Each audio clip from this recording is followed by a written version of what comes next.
नमस्कार, मैं हूं रविंद्र सिंह। साप्ताहिक संवाद कार्यक्रम में आपका स्वागत है।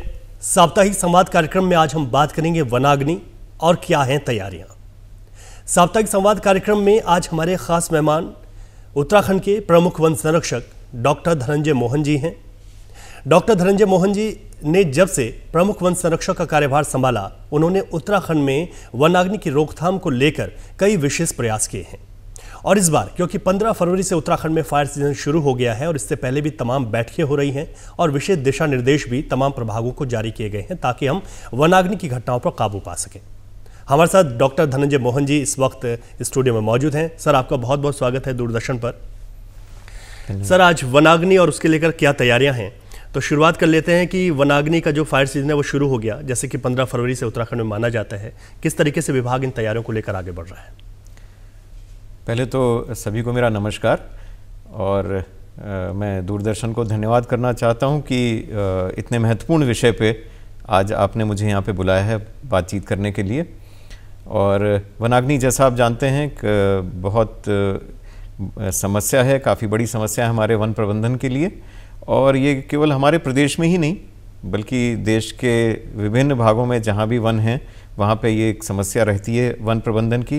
और मैं कहूँगा हमारे देश में ही नहीं, सबसे बड़े विकसित देशों में भी ये बहुत बड़ी समस्या है। अभी गत माह ही सभी लोगों ने देखा था कैसे कैलिफोर्निया, जो कि दुनिया के सबसे ताकतवर राष्ट्र की बहुत ही महत्वपूर्ण क्षेत्र है, वहाँ पे कैसे आग लगी और कैसे उसने पूरी जो बहुत पॉश कॉलोनीज़ थी कैलिफोर्निया की, उनको एकदम भस्म कर दिया।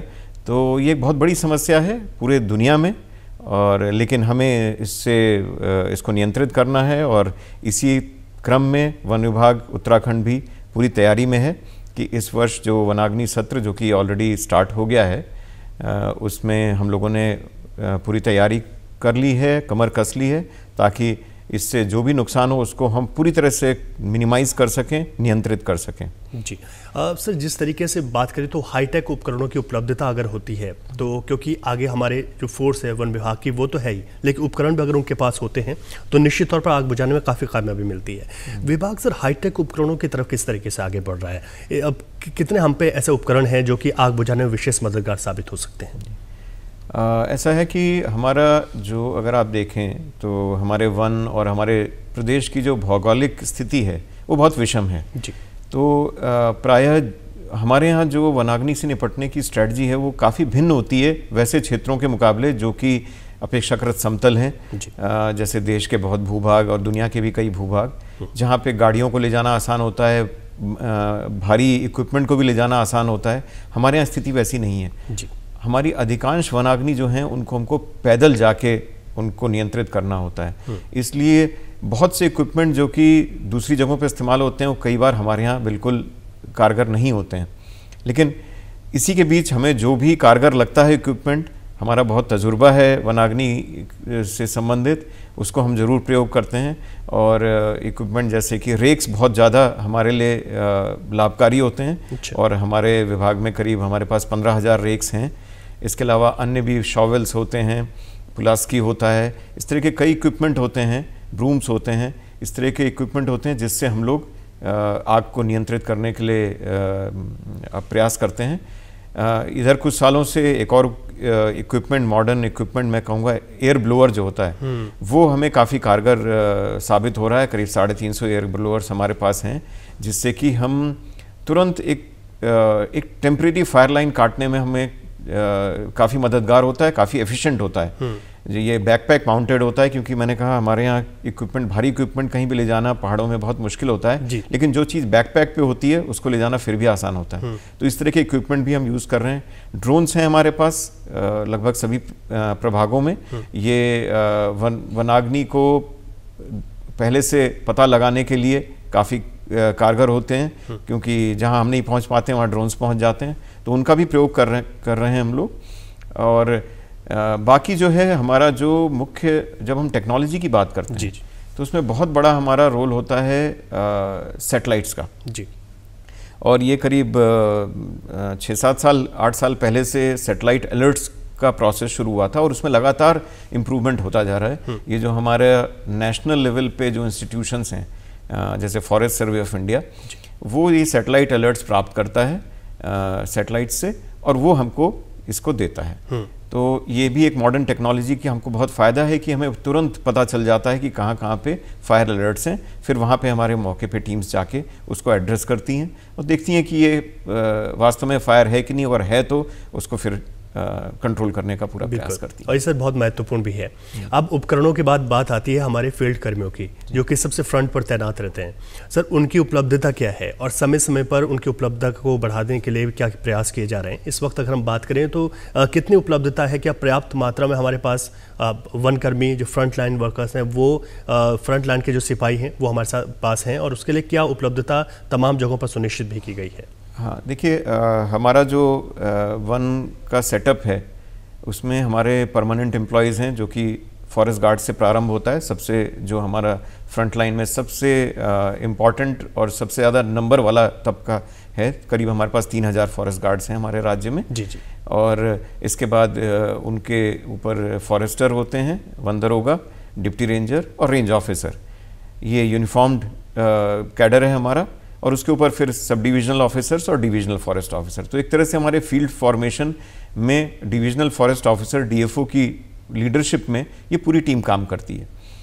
तो अभी हमने गत 2-3 साल में काफ़ी ज़्यादा प्रयास करके जो हमारे रिक्त पद थे उनको लगभग भर दिया है, और अब हमारे पास सभी कैडर्स में करीब 85 से 90% तक वैकेंसीज हमारी फुल हो गई हैं। तो काफ़ी हमने तेज़ी से ड्राइव करके ये रिक्रूटमेंट प्रोसेस हमने एक्सेलरेट की है। तो अब हमारे जो रेगुलर एम्प्लॉयज़ हैं वो हमारे लगभग वैकेंसीज सब फुल हो गई हैं। तो हमारी वर्कफोर्स पूरी ग्राउंड पे है। इसके अलावा हमारे हम लोग फायर सीजन में particularly additional manpower hire करते हैं, और हमारे जो फायर स्टेशंस हैं ये धुरी होते हैं हमारे फायर को कंट्रोल करने के, फायर क्रू स्टेशंस। तो हमारे यहाँ 1438 फायर स्टेशंस हैं विभिन्न विभिन्न स्थानों पे, और हमारा प्रयास रहता है कि हर फायर स्टेशन में लगभग 5 से 7 लोग उपलब्ध रहें, क्योंकि जब वनाग्नि लगती है तो एक अकेले आदमी से नहीं बुझती है। तो हमें एक छोटा सा समूह चाहिए होता है, और कोशिश ये भी रहती है कि हम स्थानीय लोगों की भी उसमें मदद लें ताकि ये समूह हमारा और बड़ा हो सके।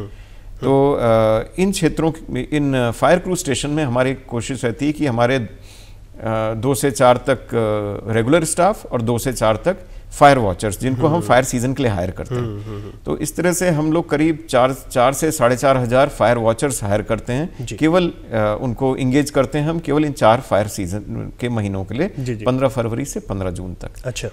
तो इस प्रकार से हम, और इसके अलावा हमारे पास और भी श्रमिक होते हैं, जैसे नर्सरी में जो काम करते हैं, प्लांटेशन वॉचर होते हैं, और फायर सीजन में सब लोग इसमें जुट जाते हैं वनाग्नि नियंत्रण के लिए। तो कुल मिला के हमारे पास करीब 10 से 11,000 तक की वर्कफोर्स डायरेक्टली हमारे पास होती है, जो कि हमें मदद करती है वन विभाग में। अच्छा, तो इसी से जुड़ा हुआ सवाल है, फिर मैं महत्वपूर्ण सवाल पर और बढ़ूंगा। जैसे आपने कहा कि फायर वॉचर्स हैं, उनकी जो संख्या है उसको भी निर्धारित किया गया, 4 महीने के लिए उनका काम उनको भी दिया जाता है। इसके अलावा अगर हम जो सहायता लेते हैं, खासतौर पर जब हम ग्राम पंचायतों पर जाते हैं, महिला मंगल दल हैं, युवक मंगल दल हैं, और इसके लिए आप विशेष प्रयास आपने किए भी हैं। कई बैठकों में आपने इस बात का जिक्र किया है कि कैसे उन लोगों की इसमें भागीदारी हो सकती है। इस फायर सीजन के लिए क्या तैयारी हैं सर, इसको लेकर जन सहभागिता जो बढ़े? जी, जन सहभागिता के लिए हम लोग हमेशा तत्पर रहते हैं, क्योंकि सबसे पहले कोई भी वनाग्नि होगी तो उसके सबसे निकट पे वहाँ के स्थानीय ग्रामीण होंगे। तो यदि 2 चीज़ें हैं, क्योंकि ये सभी जानते हैं कि जो आग लगती है वो मानव जनित कारणों से ही लगती है। तो पहले तो आग कम से कम लगे। अगर लोग बहुत ज़्यादा इसके बारे में अवेयर होंगे, कॉन्शियस होंगे, तो आग लगेंगी ही कम, तो हमारी समस्या अपने आप ही कम हो जाएगी। और अगर लगती है तो कम से कम समय में हम उसको अटेंड करें, जिसको हम लोग टेक्निकली रिस्पांस टाइम कहते हैं। जी। तो मेरे विचार से जितना कम रिस्पांस टाइम हमारे स्थानीय ग्रामीण दिखा सकते हैं उतना कोई और नहीं दिखा सकता, क्योंकि वो सब जगह उपलब्ध हैं। तो इस क्रम में हम लोग लगातार उनसे जो हमारा, देखिए, फायर सीजन से पहले ही हमारी तैयारी शुरू हो जाती है, प्रायः 1 नवंबर से, और 1 नवंबर से 15 फरवरी तक बहुत ज़्यादा हमारा इम्पेटस होता है, ध्यान होता है इस बात पे कि हम अधिक से अधिक अवेयरनेस के प्रोग्राम करें, जिससे कि जन सहभागिता बढ़े। इस साल मैंने अभी इसका आंकड़ा संकलित कराया है, इन 2.5 महीनों में हमने करीब 4,800 अवेयरनेस प्रोग्राम्स किए हैं पूरे स्टेट में। गोष्ठियाँ करी हैं, रैलीज करी हैं, स्कूलों में गए हैं हम लोग, क्योंकि बच्चे भी बहुत इंपॉर्टेंट हैं इसमें। स्कूलों में, कॉलेजेस में, सब जगह गए हैं हम लोग, और वहाँ सब जगह हम लोगों ने जन सहभागिता के कार्यक्रम किए हैं।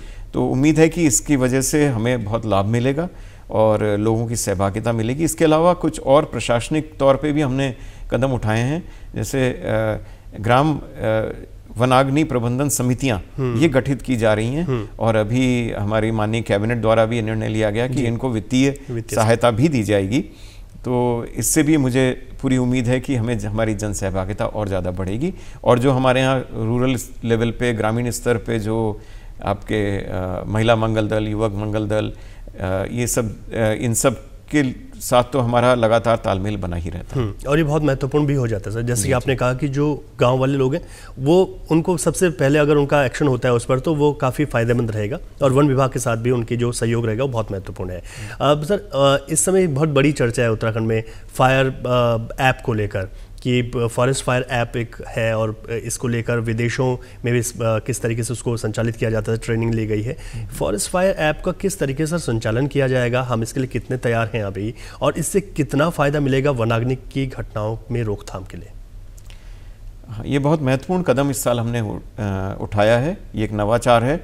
और जब पिछले साल बहुत बड़ा वनाग्नि वर्ष था, सभी लोगों ने ये चीज़ जानी थी, तो उसके बाद हमें लगा कि हमारा जो प्रबंधन है उसमें हमें एक एफिशिएंसी उसकी बहुत बढ़ानी है। और उसके लिए आज के युग में अगर आप देखें तो किसी भी चीज़ के लिए आपको ऐप्स के माध्यम से आप काम करते हैं, जिससे हर चीज़ में एफिशिएंसी आ जाती है।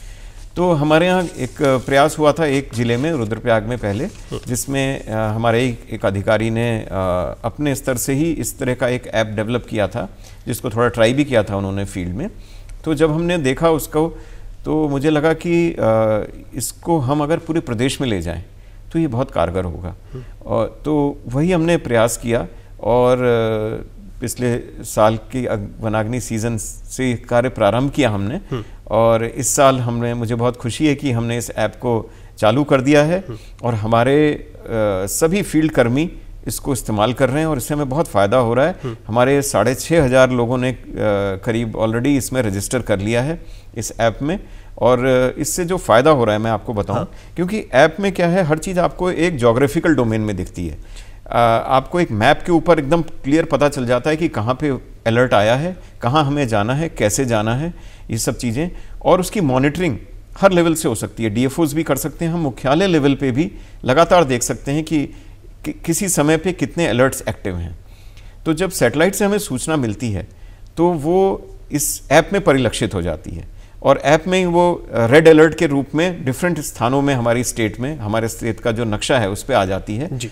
और उसके बाद हमें ये भी पता चल जाता है जब कोई स्टाफ वहाँ जाता है, और इसमें सब में ऐप में ऐसा बना हुआ है कि जब उसके पास वो पहुँचता है तभी वो उसका स्टेटस चेंज कर सकता है। ऐसा नहीं है कि अपने घर बैठे बैठे वो उसका स्टेटस चेंज कर दे, जब उस जगह पर पहुंचेगा। क्योंकि ये सब आजकल सारे जितने मोबाइल्स हैं, ये मोबाइल ऐप है, मोबाइल जो होते हैं सब में जीपीएस होता है, तो जीपीएस के कारण उसकी लोकेशन आ जाती है। तो जब वो उसके निकट पहुंच जाता है तभी उसका स्टेटस चेंज होता है कि अब वो हमारी टीम वहाँ पहुंच गई है, तो उसका कलर चेंज हो जाता है, रेड से ऑरेंज हो जाता है, इसका मतलब हमारी टीम वहाँ पहुंच गई है। तो हम यहाँ मुख्यालय में बैठे बैठे देख सकते हैं कि अगर किसी समय मान लीजिए पूरे प्रदेश में 30 अलर्ट्स हैं जी। तो हम देख सकते हैं कि 20 पे हमारे लोग ऑलरेडी पहुंच गए हैं। साथ ही अलर्ट पे अगर हम कर्सर ले जाएं तो हमें पता चल जाता है कि अलर्ट कितने बजे हमें मिला है, तो उससे हमको ये भी अंदाजा लगता है कि कितनी देर में टीम पहुंच रही है। ये सारी चीज़ें जो हैं हमें पिछले साल तक नहीं पता चलती थी। तो हम लोग यहाँ पे बैठे रहते थे और एक टेलीफोन से बात कर करके पूरे स्टेट में पता करने की कोशिश करते रहते थे, एक बहुत इनएफिशिएंट तरीका था। अब हमें कहीं भी, चाहे मैं मोबाइल हूँ, अभी भी मैं देख सकता हूँ, कहीं भी देख सकता हूँ इस चीज़ को कि क्या स्थिति है वनाग्नियों की। और साथ ही हमने एक इसी से जुड़ा हुआ है, इसका जो डेस्कटॉप वर्जन है उसको उसके लिए हमने एक integrated control and command centre बनाया है अपने मुख्यालय में। तो जहाँ एक बड़ी स्क्रीन पे एक टीम लगातार इन अलर्ट्स को मॉनिटर करती रहती है, क्योंकि जो अधिकारी हैं वो कई चीज़ों में व्यस्त रहते हैं, हर समय वो इस ऐप को नहीं देख सकते हैं। तो एक डेडिकेटेड टीम इसको एक बड़ी स्क्रीन में देखती रहेगी।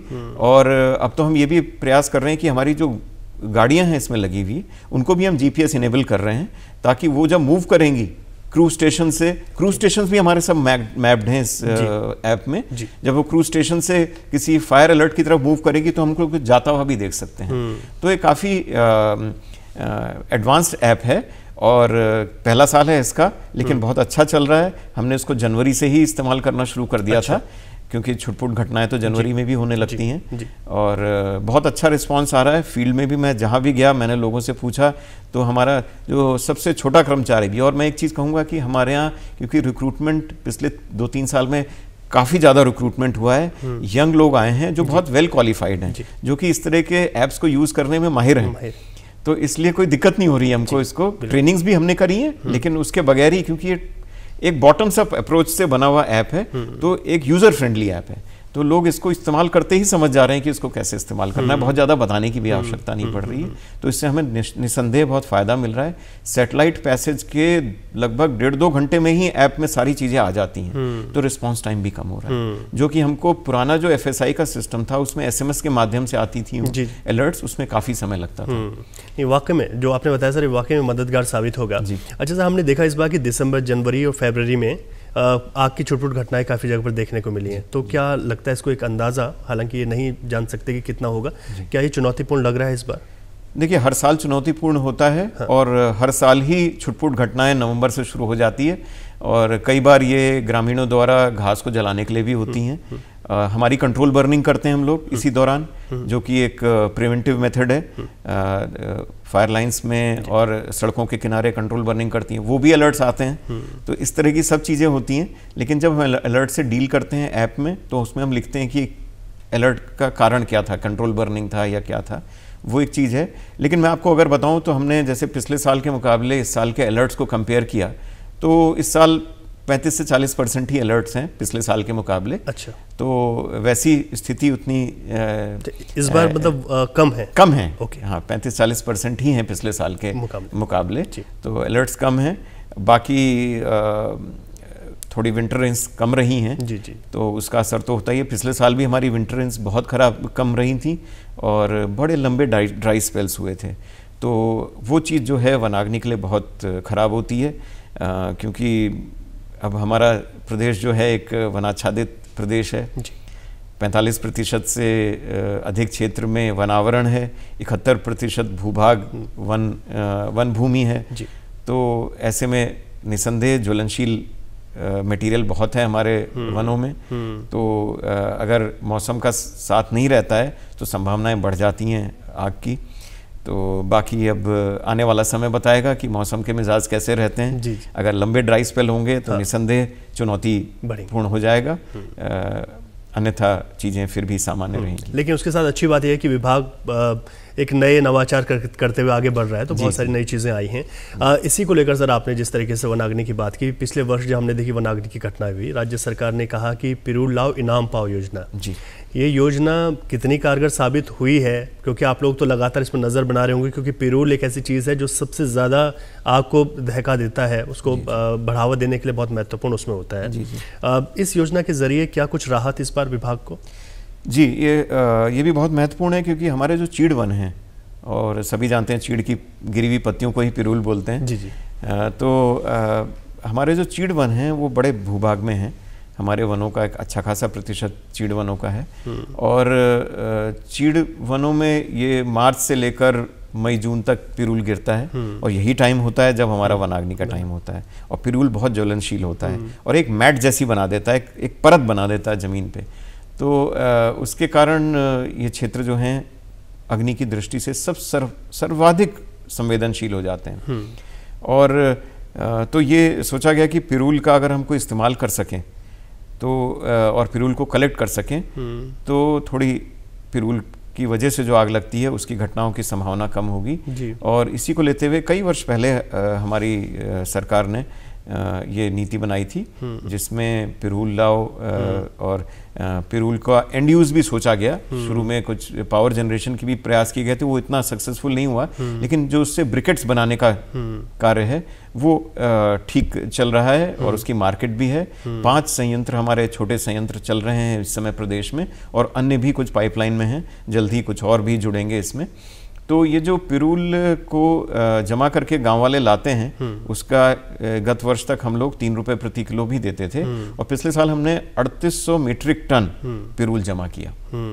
तो एक अच्छा खासा वो है। और एक और चीज़ होती है कि लोग भी जब पिरूल जमा करते हैं तो रास्तों के अगल बगल सबसे पहले करते हैं, क्योंकि वहाँ पहुँचना सबसे आसान होता है, और यही जगह होती है जहाँ से आग लगती है ज़्यादा, क्योंकि लोग जहाँ घूमते हैं वहीं से आग लगने की संभावना होती है। तो निस्संदेह जब हम रास्तों के आसपास से प्रायोरिटी पे पिरूल जमा करेंगे तो आग लगने की संभावनाएं कम होंगी।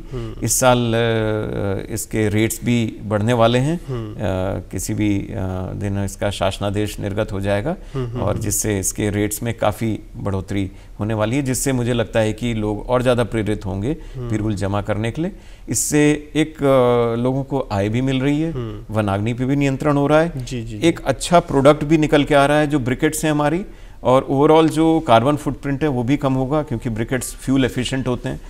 पिरूल सीधा आप जलाएं तो कहीं ज़्यादा धुआं करेगा और कहीं ज़्यादा कार्बन उत्सर्जन होगा, तो इस तरह से भी अच्छा है। तो हर तरह से ये एक अच्छा कारगर उपाय है, और हमें उम्मीद है कि इस साल पिरूल का कलेक्शन हमारा कहीं ज़्यादा बढ़ेगा। पिछले 3 साल में लगातार वो काफ़ी तेज़ी से बढ़ रहा है, लेकिन इस साल उसमें कहीं ज़्यादा इजाफा होने की बिल्कुल, यानी कि निश्चित तौर पर ये फ़ायदा इस बार देखने को मिलेगा। सर, जिस तरीके से वनाग्नि की घटनाएं अगर ज़्यादा बढ़ती हैं तो हमने देखा है कि प्रदेश में हम लोग SDRF तो हमारे पास है, फिर हम NDRF की मदद लेते हैं या पैरामिलिट्री की मदद लेते हैं। इसके लिए क्या कोऑर्डिनेशन है, किस तरीके से समन्वय बनाया गया है सर केंद्र के साथ भी, और कैसे हम कब इनकी आवश्यकता पड़ती है और कैसे इस लाभ को लिया जा सकता है? देखिए, ऐसा है, वनाग्नि के बारे में हमारी सरकार पूरी तरह से बहुत सीरियस है, और इसमें ऐसा नहीं है कि केवल वन विभाग की जिम्मेदारी है, इसमें सभी विभाग कंट्रीब्यूशन करते हैं। और मैं आपको बताना चाहूँगा कि भारत सरकार ने national action plan on forest fires जारी किया था 2018 में, और वही एक हमको एक रूपरेखा देता है फायर के मैनेजमेंट और कंट्रोल के लिए। तो उसी के अनुरूप जिलेवार हमारा वो बनता है, हर एक ज़िले का फायर मैनेजमेंट प्लान, जो कि जिलाधिकारी की अध्यक्षता में बनता है जी। तो वही इंश्योर कर लेता है कि सभी विभागों का इसमें समन्वय रहे, सभी विभागों का योगदान रहे। और इसके अलावा इंसिडेंट रिस्पांस टीम्स बनती हैं SDMs के नेतृत्व में, जिसमें सभी लाइन डिपार्टमेंट्स उसके हिस्से होते हैं। तो इसमें ऐसा नहीं है कि मतलब भले ही वन विभाग प्रमुख भूमिका अदा करता है, लेकिन अन्य विभागों से भी हमको मदद मिलती है, चाहे वो पर्सनल के फॉर्म में हो, लोगों के व्यक्तियों के फॉर्म में हो, चाहे इंफ्रास्ट्रक्चर के फॉर्म में हो। गाड़ियां भी उपलब्ध कराई जाती हैं जिला प्रशासन द्वारा जब आग की विभीषिका बढ़ती है।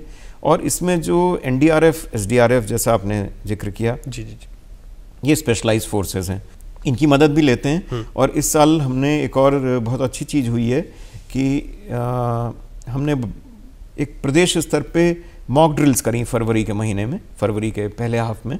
हम लोग सभी को साथ लेके इस विभीषिका से निपटने की तैयारी में हैं। और पिछले साल हमने कुछ तीन मौक़ों पर SDRF और NDRF की मदद ली थी, खास तौर पे जहाँ पे वनाग्नि की विभीषिका ज़्यादा बढ़ गई थी। जी। और 3 स्थानों पे उनको बुलाया गया था, और उनकी टुकड़ियों ने वन विभाग के साथ कंधे से कंधा मिला के वनाग्नि को नियंत्रण करने में मदद की थी। सर, हेलीकॉप्टर की मदद से भी हमने देखा है कि जो ऐसे क्षेत्र हैं जहाँ पर मैन पावर नहीं जा पाती, उसको लेकर भी तैयारियाँ हैं आप लोगों की? जी, इसमें देखिए, चाहे वो NDRF और SDRF का डिप्लॉयमेंट हो, चाहे हेलीकॉप्टर्स का डिप्लॉयमेंट हो, इसके लिए जिलाधिकारी नोडल रहते हैं, और उन्हीं के माध्यम से इनका रिक्विजिशन किया जाता है। हेलीकॉप्टर भी पिछले साल भी कुछ मौक़ों पर हमने पौड़ी में, अल्मोड़ा में इस्तेमाल किए थे, और उसका भी लाभ होता है। लेकिन वो जो ज़मीनी कार्रवाई होती है उसका रिप्लेसमेंट नहीं है। और कभी होता है कि बहुत दुर्गम क्षेत्र में जहाँ पहुँचना मुश्किल हो रहा है, वहाँ पे इससे ज़रूर मदद मिलती है। जी सब, जब भी आग लगती है तो हमने देखा कि हर किसी को पीड़ा होती है। आग जंगलों में लगी तो हर कोई कहता है आग लग गई है, दुख होता है सबको। लेकिन हमें ये भी जानना है कि हम उस आग पर कैसे कंट्रोल कर सकते हैं। आप तो विभाग की ओर से तैयारियाँ हैं कि आग लगेगी तो हम इस तरीके से कंट्रोल करेंगे, लेकिन आग ना लगे, मुख्य कारण सर आप लोग क्या मानते हैं कि इस वजह से आग लगती है? हम लोग अगर वो अवेयर हो जाएँ तो वहाँ पर आग लगने की घटनाओं को पहले ही रोका जा सकता है या कम किया जा सकता है? बिल्कुल, आपने बहुत अच्छा कहा। और मैं इसमें इस बारे में एक और नवाचार जो इस साल हमने किया उसको मैं जिक्र करना चाहूँगा। और एक विशेष क्षेत्र के बारे में बताना चाहूँगा, जो कि है शीतला खेत अल्मोड़े ज़िले में। और वहाँ लगभग 30 गांव के एक क्लस्टर ने पिछले 1 दशक से अधिक समय से स्वयं आग ये इंश्योर किया कि आग न लगे उनके क्षेत्र में। और ये शीतला खेत मॉडल के नाम से काफ़ी प्रचलित भी हुआ है। हमारे माननीय मुख्यमंत्री जी ने द्वारा भी इसको बहुत प्रोत्साहन दिया गया है। तो यहाँ पे जो हमने देखा बहुत ही इंटरेस्टिंग है वहाँ पे जो चीज़ें हो रही हैं। जब आग जंगलों में लगेगी ही नहीं तो जंगल का स्वरूप बदलने लगता है, और वो चीज़ आप शीतला खेत में देख सकते हैं। शीतला खेत की भी ऊंचाई जो है वो चीड़ वनों की ऊंचाई है, और जिस तरह का वहाँ का स्वरूप है, वहाँ चीड़ वन होते हैं, और जो कि जैसा पहले भी बताया था कि चीड़ वन जो होते हैं हमारे सबसे ज़्यादा संवेदनशील होते हैं वनाग्नि के लिए। लेकिन ऐसे क्षेत्र में यहाँ के गाँव वालों ने मिलके ये इंश्योर किया कि पिछले 1 दशक से अधिक समय तक वहाँ पे आग लगी ही नहीं, या बिल्कुल नियंत्रित, उन्होंने खुद ही नियंत्रित की चीज़ें। तो वहाँ के चीड़ वनों के नीचे काफ़ी सारे हमारे चौड़ी पत्ती की स्थानीय प्रजातियाँ अपने आप पनपने लग गई हैं। तो मैं भी शीतला खेत गया और वहाँ पे मैंने स्वयं भी देखा। तो हमें लगा कि जब हमारे प्रदेश में ही एक क्षेत्र में ऐसा कार्य हो सकता है तो क्यों ना हम कोशिश करें दूसरे स्थानों पे भी इस तरह का कार्य हो। तो हमने एक नवाचार किया कि हमने प्रदेश के ग्रामीण क्षेत्रों से लगभग सभी जगहों से दल बना के हमने शीतला खेत भेजे।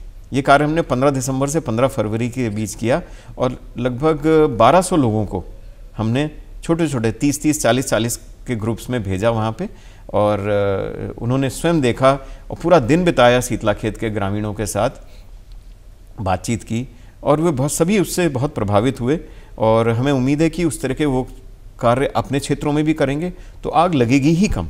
तो अगर आग लगेगी ही कम तो अपने आप ही समस्या जो है वो छोटी हो जाएगी और उसका निवारण भी आसान हो जाएगा। बिल्कुल सर। तो ये एक नवाचार हमने इस बार किया है, उम्मीद है कि इसका भी असर जरूर होगा, एक पॉजिटिव असर जरूर होगा। बिल्कुल ठीक है सर, कि इसका बहुत पॉजिटिव असर देखने को मिलेगा। जी। और जैसे कि आपने बताया भी कि इस तरीके से जहाँ पर लोग ऐसे काम कर भी रहे हैं वो बहुत महत्वपूर्ण हो जाता है कि उन चीज़ों को समझना। और ये विभाग की एक अच्छी पहल थी कि आपने तमाम जगह से लोगों को भेजा है कि आप इस तरीके के मॉडल देख सकते हैं कि कैसे हम अपने वनों को खुद बचा सकते हैं। क्योंकि मैंने जैसे कहा भी था कि लोगों को ये लगता है कि अरे आग लग गई, ये नहीं होना चाहिए, लेकिन फिर भी हम कैसे उसमें महत्वपूर्ण भूमिका निभाएं, महत्वपूर्ण है। सर बहुत कुछ जानकारी आज इस माध्यम से मिली है। आपने साथ ही ये भी बताया कि आप लोगों की क्या तैयारी है। चलते चलते एक ऐसा संदेश भी लोगों के लिए जानकारी के साथ कि हम लोग कैसे अपने वनों को बचा सकते हैं, और इसके लिए गंभीरता से हम लोग भी उसमें अपनी भागीदारी निभाएं। हाँ, मैं तो ये कहना चाहूँगा कि हमारा उत्तराखंड जो है एक बहुत सुंदर राज्य है और वनाच्छादित राज्य है, और इसकी सुंदरता के वजह से ही लोग हमारे राज्य में खिंचे चले आते हैं, और बहुत सारे हमारे लोगों को जो पर्यटन के माध्यम से आजीविका भी मिल रही है। तो हमारा राज्य ऐसा ही सुंदर बना रहे, इसके लिए हम सबको प्रयास करना है, सबको मिल के प्रयास करना है, और प्रयास ये करना है कि वनाग्नि लगे ही ना। और ये अगर हम लोग कमर कस लें तो ऐसा हो सकता है। और मैं आह्वान करना चाहूँगा हमारे राज्य के सभी नागरिकों से कि कृपया वो इस चीज़ को देखें कि उनके क्षेत्रों के समीप आग न लगे, और यदि किसी कारणवश आग लग भी जाए तो किसी का इंतज़ार ना करें, वे स्वयं आग को बुझा सकते हैं। हमारा वन विभाग आपके साथ लगातार खड़ा है, सरकार के सभी अंग लगातार आपके साथ हैं, और हम कामना करते हैं कि एक ऐसा वर्ष हो जहां वनाग्नि की बात ही ना हो, वनाग्नि हो ही ना, या हो तो इतनी कम हो कि बिल्कुल उनका कोई असर ही ना दिखे। तो इस तरह के एक ध्येय के साथ अगर हम आगे बढ़ेंगे तो मुझे पूरा विश्वास है कि वनाग्नियों पे बहुत नियंत्रण हो सकेगा। आज की इस महत्वपूर्ण चर्चा में सर वक्त निकाल कर आप आए और आपने बहुत महत्वपूर्ण जानकारियां दी हैं, साथ ही साथ सुझाव भी दिए हैं। आपको बहुत बहुत शुक्रिया सर हमारी ओर से। धन्यवाद, आपको भी बहुत बहुत धन्यवाद।